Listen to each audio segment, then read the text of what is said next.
Ladies and gentlemen, welcome to the next installment of the Quantum Leap Business Show, going around the world 24 hours non-stop.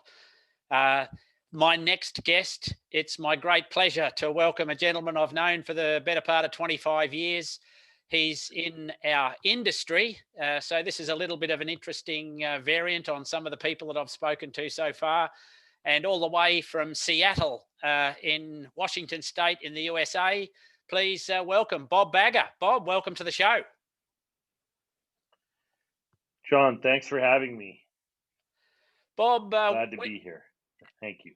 We've got a little bit of a delay on the line, but that won't bother us too much. So, Bob, we first met at the International Reciprocal Trade Association meeting in Vancouver back in the 90s when the .com bubble was on its way up, and you were elected to the committee. And I remember thinking, first impressions are an interesting way. And you got up on stage wanting to get onto the committee at the age of about 22, and said, "Hi, my name's Bob Bagga. I've been sober for 3 months." Oops, wrong meeting. How important is first impressions when you're doing business, Bob? First impressions. I think first impressions are, you only get one shot at a first impression, is something that I was taught. And I think if you I think if you don't put your best foot forward, then you've got to work really, really hard to be able to make that up. So I think first impressions are super important. I Yep. think actually, and I don't know if it was Vancouver, was it actually Boca Raton in Florida? But but yes, I do remember that meeting, and it's hard to forget you. There you go. Oh, well, you got to leave an impression of some kind. Bob, you co-formed Barter Business Exchange at the age of 22. And for young business owners out there, how do you overcome a lack of experience to start and grow a successful business?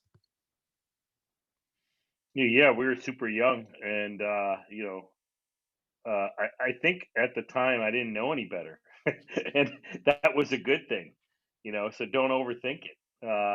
And I knew we were young. Robin and I had started. He was a couple years older than me. I remember one time we went and bought fake glasses so we'd look older because we wanted to be able to, you know, uh, give that impression. But I would say don't overthink it and be confident. And if you know your stuff, age is irrelevant. Yep. And we've got plenty of young people out there in in the land today that are doing things at a massive rate at a very young age. So that sounds like a great tip.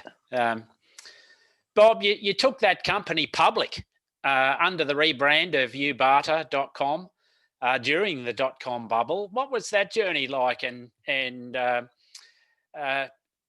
entering the bubble with cryptocurrency as we are now? Do you see any parallels? I think there's, there definitely there are some parallels, but it was a different time. And you look at the '90s and the kind of the internet 1.0 at the turn of the century, mind you. Very much, it's kind of the early days of the industrial revolution. I call it the digital revolution. And so, I remember, Amazon was just getting started. Expedia, a lot of these companies didn't make it. There was a lot of companies that just got hatched, but some very solid ones stuck around, and they really changed how we. And it's hard to believe that it was 20 years ago, 21 years ago, but people's behavior changed over that time, and everybody's like, "Well, no, yeah, I'm sure, John, you remember, but nobody's going to go online to do these things." And today, we would be. None of our businesses would be able to operate without the internet or some of the services that we use. So I think from an internet perspective, the .com, it was everything was getting digitized. It still is, and there's a big part of that where things were, pen and paper, manual records, and now people are all connected, and everything is, you know, one or two clicks away. Uh, Everything to your taxi or your food is literally a it's incredible, and it's hard to think what was like before that. I have young children, and I explain to them that life wasn't so easy back then. Um, I think if we look at crypto and digital currency, I think we are in early days, and I think money as we know it has not fundamentally changed for hundreds of years, right? So money initially was one-to-one barter. It then became fiat currency, which was backed by gold. We came off the gold standard in 1974. I think you start seeing credit cards are only been around since 1970. Visa was invented right here in Seattle in the 70s, and that was considered a massive transformation. And we take things like Visa and MasterCard for granted right now. And so the one thing I will tell you is that the payments that we make every day, uh, they still was one thing in common. They all settle with primarily U.S. dollars. Um, you and I, companies like BBX, like BizX, my company, we've been kind of on the cutting edge of this. You're seeing, I think there's going to be a massive change in the way things like membership rewards points and that whole side of business changes.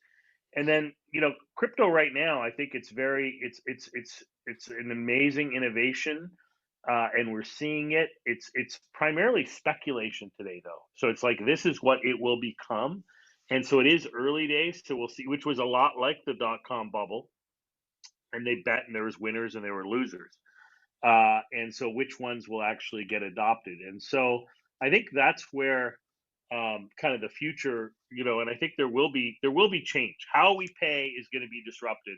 In 20 years from now, it'll be completely different. And right now, the electronic stuff is there because we're already using digital currency. Like hardly any of us actually use cash, whether it's pounds or dollars. It's all digital. We all have wallets on our mobile phones. But I think they all settle with my bank account or your bank account, HSBC or Wells Fargo or whatever. Where is that settlement going to look like, and where is the actual value going to come from? I think that is going to very much change, and I think it's a wide open market as to where it's going.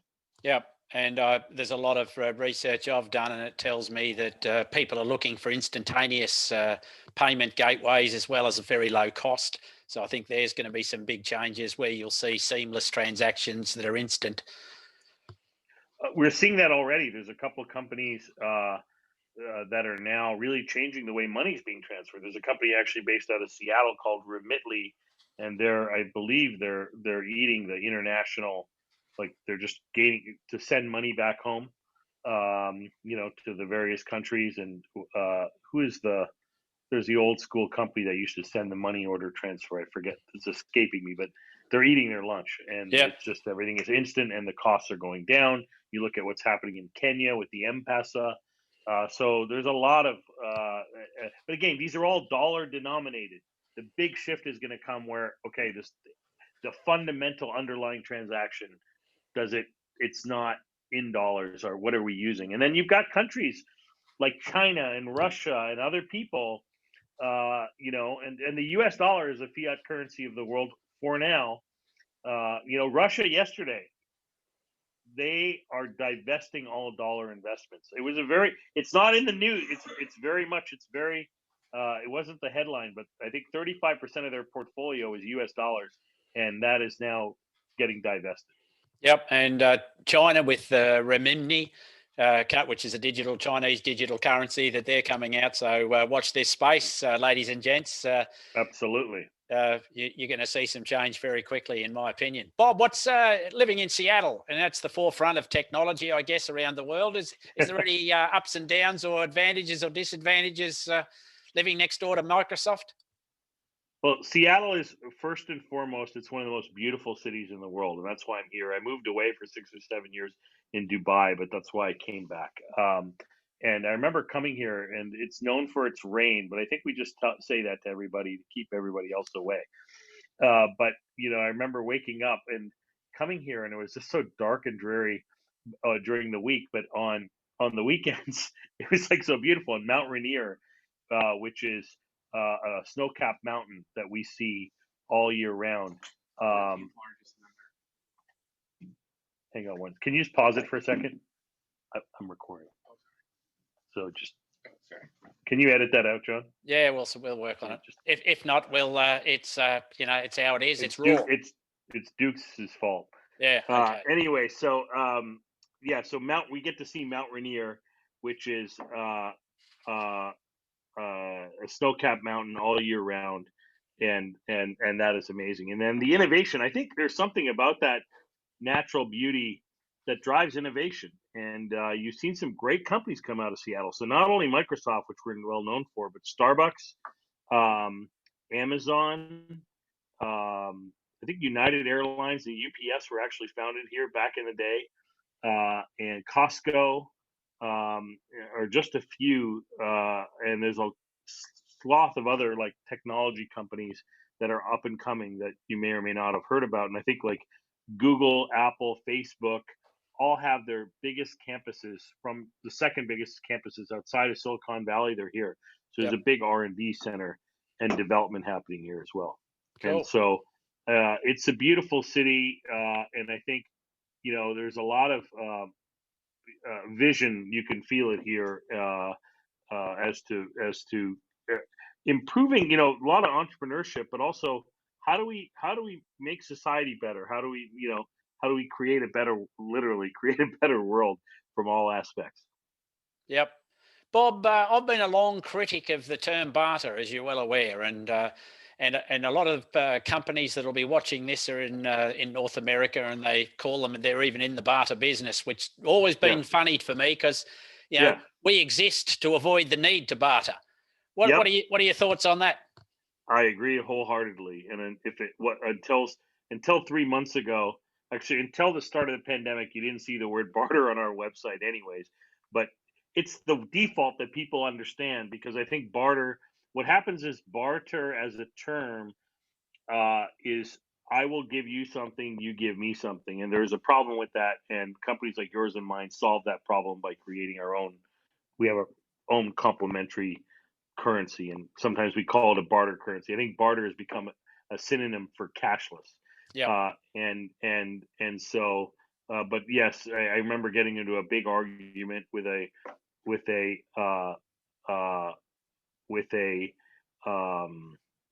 professor, and economics professor, and he was like, "We are not bartering." Having said that, I'm not hung up on it from the sense. I just want people to understand what it is we do, and so whatever it takes. But I would, from a purist economic perspective, you are 110% correct. Yeah. Bob, COVID is nothing new. It's snuck around the world the last 18 months, and I'm not going to get into a debate on the aspects of it, but it's decimated a lot of businesses. What have you operate an exchange where, like me, you'll see such a wide variety of different businesses. Have you come across any great examples on how people have adapted to COVID, and yourself in your own business? Have you adopted any strategy out there that might help people that are coming out of COVID and want to do something different in their business to get a kickstart, perhaps going forward after, this month? I will say I saw so much resiliency, and I'm hearing there are some tragic stories, but I'm hearing more positive stories and negative stories, which is, from an overall perspective, great. I think there's a lot of pivoting, and so whether it's there's Canlis, one of the highest end fine dining restaurants in the country, is now offering a treehouse service in a yurt village, and really cool things like that, where companies have leaned into it to um, uh, you know, people have pivot. I've seen so many different pivots, and I think the one thing in common that people had is that to really take a step back and look at what your customers' needs are, and see, and what problems can you solve. And if you can do that, and where we were able to help a lot of these businesses was actually do that. So if they needed a new website, they needed new marketing material, they needed to launch a new brand, they needed working capital, we were able to help them with those things, and they were able to do it in a cashless way using BizX. I think, technology was amazing. We were able to virtually operate. You look at our company, and we have employees, and we come in and we meet, and for months we were virtually operating, which was kind of remarkable if you think about it. And what an amazing team we have. They all just stepped up and kind of did everything that we needed to keep things going, not only for our business but for our members' business. So I think um, having this can-do attitude and for us here at BizX, just having this amazing team that was dedicated to our members' needs and just willing to do whatever it took um, to help them get through it. It just that was very satisfying for us as well, and it felt like, hey, we can pull this through this together. Yep. And Bob, I know you operate 4 or 5 offices, mostly in Yeah, California, one in Dubai. But the state of California is about twice the size of England for our UK viewers that are watching here. So it's a bit of territory you got to cover. Are you going to find that after COVID, people will be working remotely, or will the situation in your offices change in any way? You think? I think there's a big demand. I think we're seeing. So I think people are longing for connection, and so I think it's going to be a reshift. And I think what we've seen is there it can be work. So the approach we're taking is very much a I think there's an opportunity for a hybrid. I think we need people. We need to see people. I had a couple of meetings last week, and having them in person and being able to use a whiteboard and look at somebody and feel that energy. Zoom doesn't do that. In fact, I actually prefer phone calls to a Zoom call sometimes because I feel there's a better sense of intimacy. So I think, but I do think there are functions and there's an opportunity to do certain things. And we've had offices, and so at one point we had accounts that were California accounts were serviced by California people. Well, that doesn't necessarily have to be the case. So we're able to find some efficiencies, and people can work across um, uh, bigger spans. We have an operation in Dubai, so I'm actually because Zoom is quite common. It's easy to join uh, customer meetings, and so. But I do think I do think nothing beats human face to face. But I do think there is you're finding some bright spots that are coming out of it that can replicate it. Yep.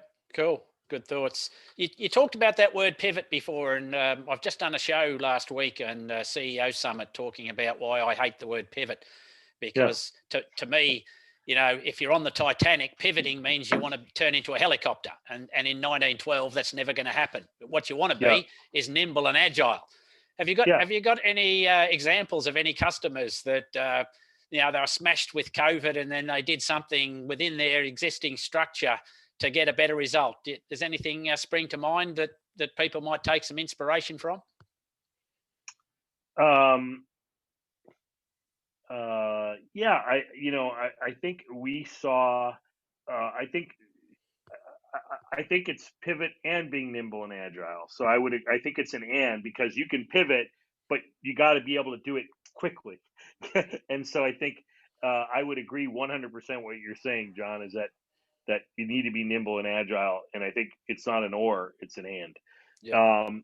And I think the biggest, specifically, I've got a few stories, but I can't uh, put my finger exactly on the one that I want to share with you because there was so many. But I will say the one thing that they all had in common was is that they do move very very quickly, and primarily the what we saw was the transformation was either a shift in what they were providing. So you had companies that were in the t-shirt business and suddenly they're in the PPP business or providing masks and things like that. So it's the product that it's a product shift that they're able to find, or it's the delivery mechanism. So those were the two things that happened. So either I provided something new to you that I wasn't doing, and I could go from we had companies that were providing that were doing aircraft parts, and now they're doing PPE and Yep. ventilators, right? So just it's the actual product shifts.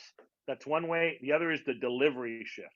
So I'm delivering it in a different way. Yep. And so where it was pickup, it's now delivery, or I'm able to, you know, and those were the two things that people were nimble and agile with, and which changed the model. In some cases, it was both. but Yep. usually it was one or the other. Yep. Some good thoughts there, Bob. So as I said before, you operate a pretty vast territory. How do you manage, distances involved with, sometimes you've actually got to be on site.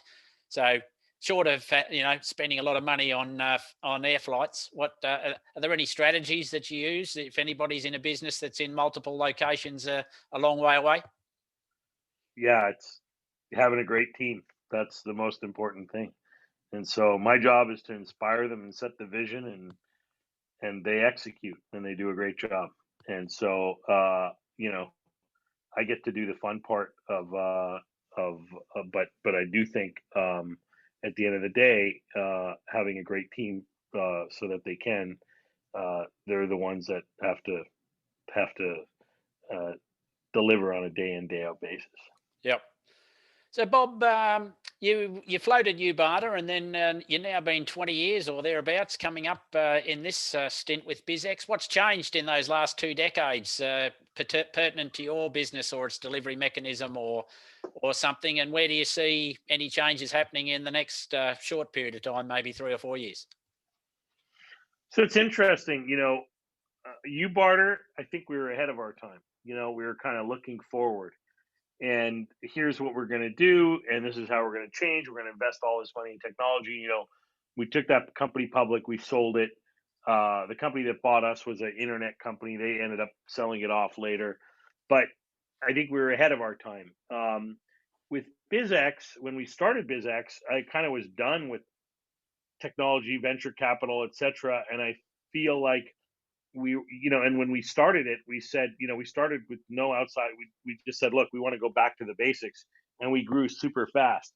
I do think, if anything, uh, uh, we have we have the opportunity now to. The market has moved as such, and so where people were not ready before for online tools and trading and doing things in that way, I think the market is very, very ready, and they're there now. So if anything, we have a little bit of catching up to do. I think the market is wide open from a from a from a our business model, as you know, is fundamentally sound. We help businesses monetize excess capacity. They get new customers. I think there's a number of different people playing in that field today, and so we are, again, look at ourselves as a company that was a barter company that's emerging, an emerging fintech company. I think that's the space, that's the opportunity for us.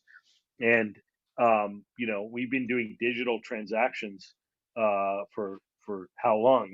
John, you and I, and we're you look at some of these things, whether it's crypto or people are talking about digital wallets. Well, back to the '90s, that's what you and I have been doing, and we're actually doing transactions.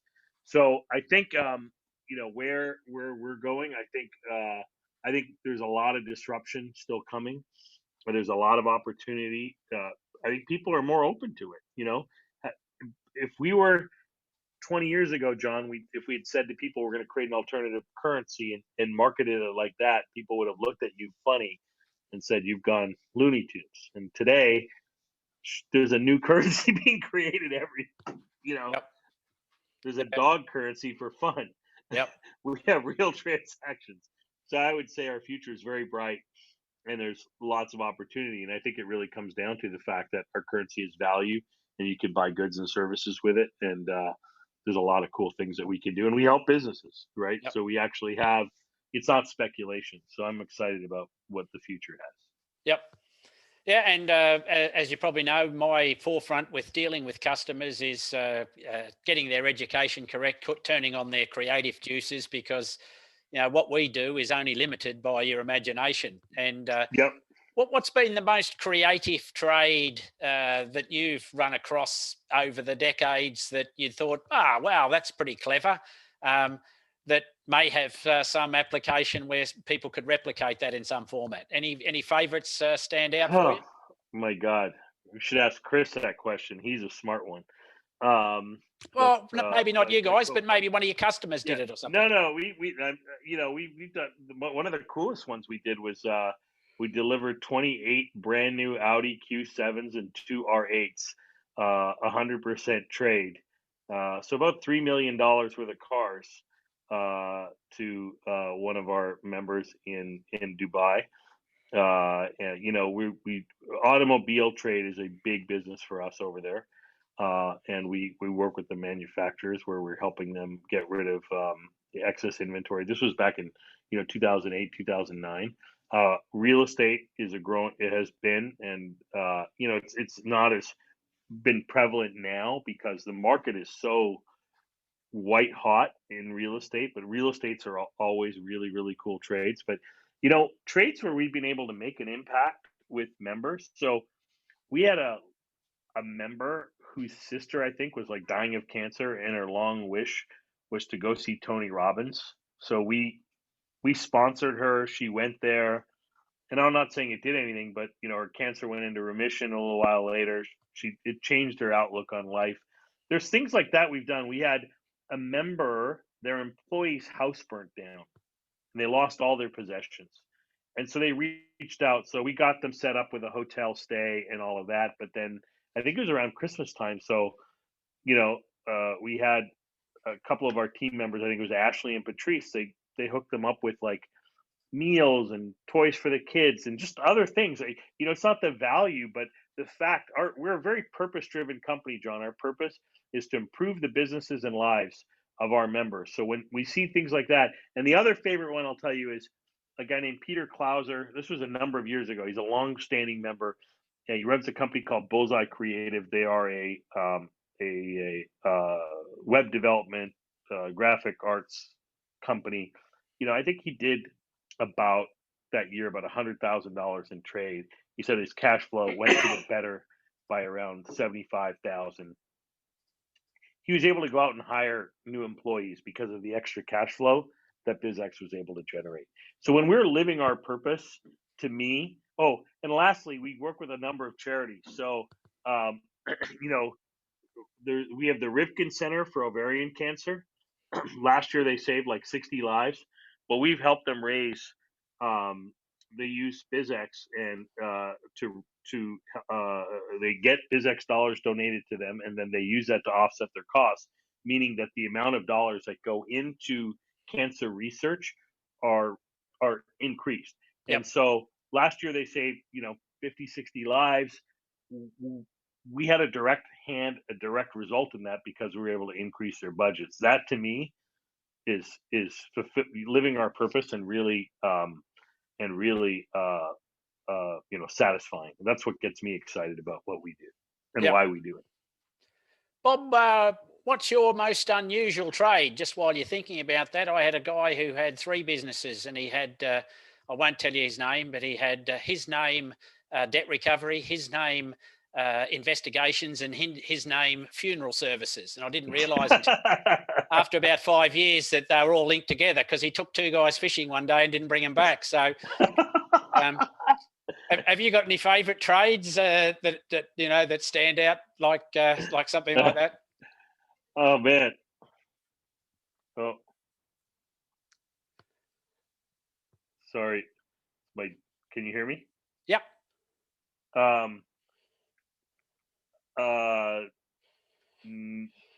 No. I'm sure we do. We'd have to talk to but I can't think of any off the top of my head. Okay. Was worth a try. So Yeah. Bob, you've been in the business a long time. For the average customer out there that's going to be watching this, what would be your top 2 or 3 tips on how to get the better out of your trade account? Because we all know we're victims of Pareto principle. 80% of our turnover comes from the top 20% of our clients, which is a lot like a lot of businesses. But what do the top clients do? What are the 2 or 3 things that they do that gives them the edge and gets their head around what it is that we do? Right. So, we're not selling anything. We don't sell anything. That's what I like to say. And we want to be part of your strategic plan. So when we sit down with a member, or if you're doing this on your own, think about what as a business owner, what are your key objectives for the year, right? What are you trying to accomplish? You want to open up new locations, you're trying to, grow a new product line, you want to increase cash flow, you're trying to grab market share here. What are your problems? What are your big initiatives? Take those and share those. That's what we ask, is share those with us and let us understand what you want to do. And then we can come back to say, here's how we can help you achieve your dreams or personal. So whether it's your business or personal goals, share those with us. And then we can sit down with you and say, okay, here's how we can help you. And so we have members that will, call us up and say, do you have a restaurant? Do you have this? Do you have this? I want to go on vacation, or I need a painter. And sometimes that's afterthought. It's better to bring us in at the start. We can be a strategic partner in your business. So let's sit down and really be a part of your business. And so we don't sell anything. You know, I don't care if you buy this or buy that. We can help you. And the other thing is we can help you get new customers. So those are the two things that we can do. And so so that's one thing is, what is your strategic plan? What do you want to do, whether it's business or personal? Share that with us and we can help you get there. You'd be surprised. Oh, you want a new website, or you need help with marketing. You need to grow this. You have a problem of excess inventory. Share your dreams or your problems. The other side of the business is, where do you have capacity? Most businesses are richer than they think. They have more capacity than they would have dreamed of. And I did this math. So real simple math. You own 100, and you know this, John. So this is for the viewers. But if you had 100 um, table, 100 capacity restaurant, okay. Let's say it's 100 tables. On average, you're let's say you're 85%. You've got 15 sitting empty. You do lunch and dinner. That's and let's say it's 50. You do the math and you see how much 15 times $50 times 2 times 365. That's how much money you're leaving on the table. So calculate how much capacity you have. You'd be surprised that you don't. And those are the assets that you can deploy to use against those programs. And so you want to use, your trade. Lastly, a portion of your trade on budgeted business expenditures that you're already spending on. That's cash flow to the bottom line. That increases your cash flow. And the other side of it is the anything left over. Well, that's fun. You can grow. You can discretionary. You can try new things. And then lastly, don't forget, in our case, the satisfied BizX customer is as good as a satisfied cash customer.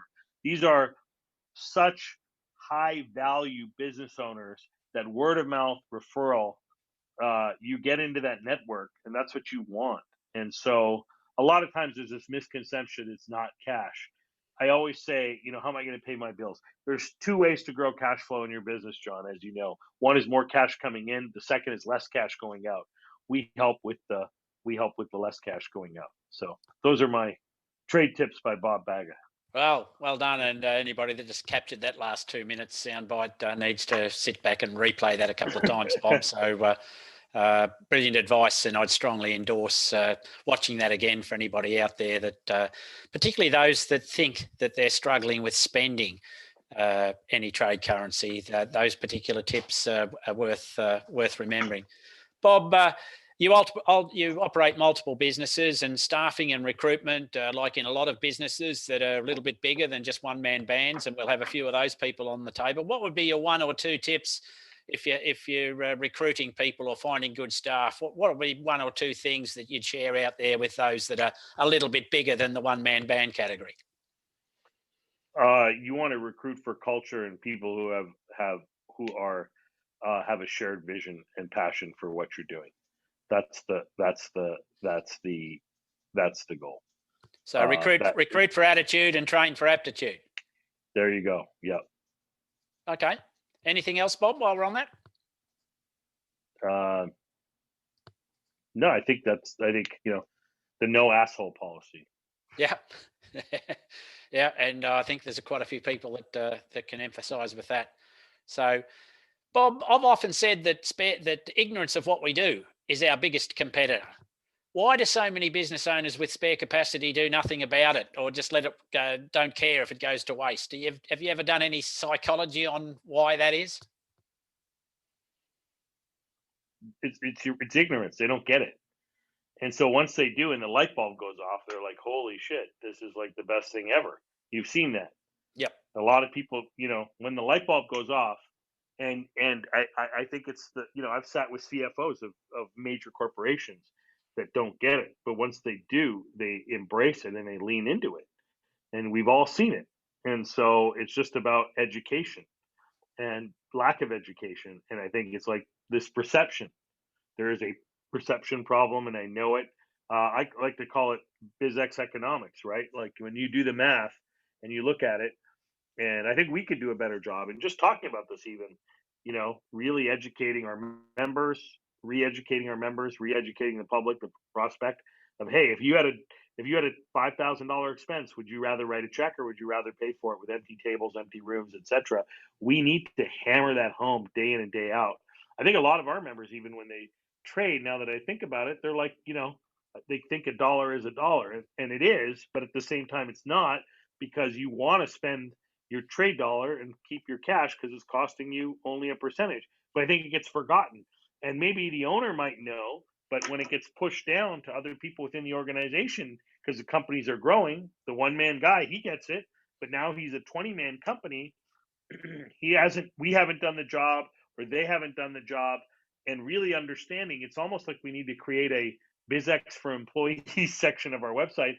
This is why we need to get everybody on board. So he's grown from a one-man company to a 20-man company, and now suddenly it doesn't get, it's like, oh yeah, it's this thing over here. And there's many times where I've had people like, oh yeah, this doesn't make sense, and then you'd have to sit down and say, to them, uh, you know, you'd have to sit down with them and re-educate them. It's like, oh yeah, these are the numbers. This is why it makes sense. Yep. So, talking about scaling, Bob, and you've done it a few times very successfully. If someone was thinking of scaling their business, what's the number one hazard that people should avoid when scaling up? Well, I don't think there's just one hazard. I think you need to think it through. So it's not like one thing, but you need to really think it through. And there's multiple aspects of the business. So as you scale and you bring in more sales, you've got to deliver. It impacts all aspects of it. So it's multidimensional, and I think it's having a plan.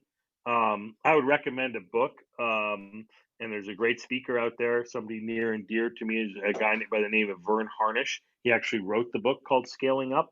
But it impacts your cash, it impacts your operations, it impacts your sales. You've all seen companies that have grown too quickly and it's hurt them. And so you want to think about all of those aspects of it and really, oh yeah, I can do this.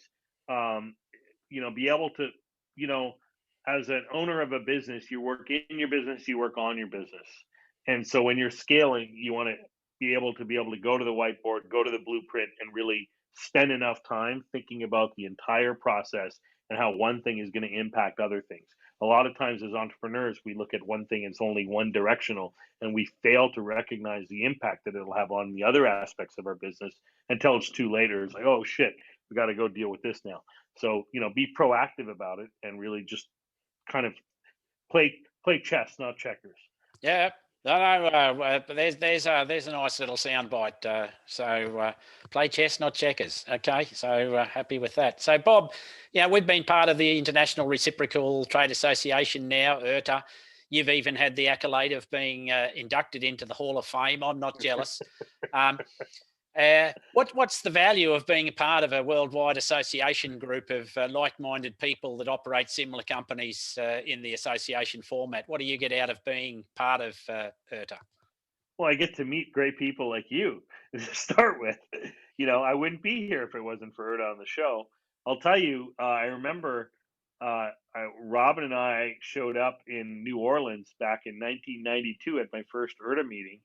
I think remember meeting, Sue Grenwald, Wayne Sharp, um, Alan Elkin, these guys that were just pioneers and legends.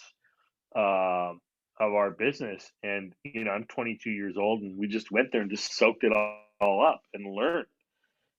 I learned how to deal with a media account, how to overcome objections, how to do this, how to do that, and really took those principles. I met Chris Hadawi there, my business partner, and then we took it back to Toronto and just put that stuff to work. And it's like, hey, this works, and business grew, and so there's definitely something there, and then walking in, being able to share the same challenges. Oh, you have the same, because you weren't alone.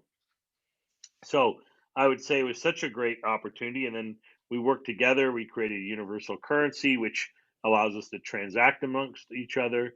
I think we're amongst one of the top transactors in that system. So, yeah, I think there's a social element. It's some of my favorite memories, uh, and great weekends, socially making great friends and connections, but learning from other people, and being able to grow both as an individual, as a company. Cool. Well, great answer. Bob, what's next on the agenda? What's BizX going to be doing that you can tell us about in the next 12 months to 2 or 3 years? Or you You know, we're personally? well, for me personally, my favorite thing now is just being a dad. I've got three uh, amazing kids, aged 8, uh, 10, and 12. I feel like it's more like 28, 30, and 35, because they tell me what to do all the time. But but that is a lot of fun from a personal perspective. Um, I think we're looking to scale. We're looking to grow. We're really looking to see how we can take advantage of technology, um, and uh, uh, uh, and and expand. So stay tuned. Some really exciting things happening. Interesting.